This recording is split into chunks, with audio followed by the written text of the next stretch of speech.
Hello. तर आज होता रविवार आणि रविवारची दुकानात तर गर्दी असतेच, पण आज आम्ही लवकर दुकान बंद करणार होतो कारण का दुकानासमोर सुद्धा आमच्या दहीहंडी असते. मग दुकान बंद केलं, घरी आलो, स्वयंपाक वगैरे बनवला, जेवण वगैरे केलं आणि आम्ही सुद्धा सगळेजण दहीहंडी बघायला गेलो. बारामतीची दहीहंडी मी फर्स्ट टाइम बघते. सगळीकडे असं आनंदाचं आणि जल्लोषाचं वातावरण होतं. सगळीकडे असे लहान लहान मुलं सुद्धा नाचत होती. सगळीकडे भारी भारी असं बघण्यासारखं होतं. खूप उंचावर दहीहंड्या होत्या. मग आम्ही एक दहीहंडी बघितली, जिथं नुसतं बघतो असेल ते पटपट असे ते चढले सुद्धा आणि ते दहीहंडी फोडली सुद्धा.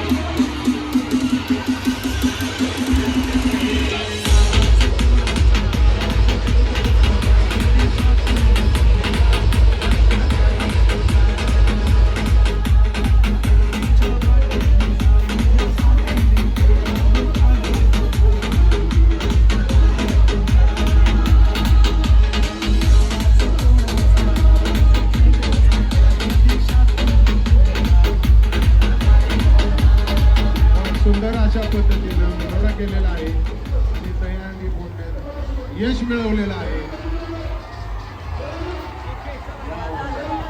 भेटूयात नेक्स्ट व्लॉगला. बाय. एक गाणं लावाशी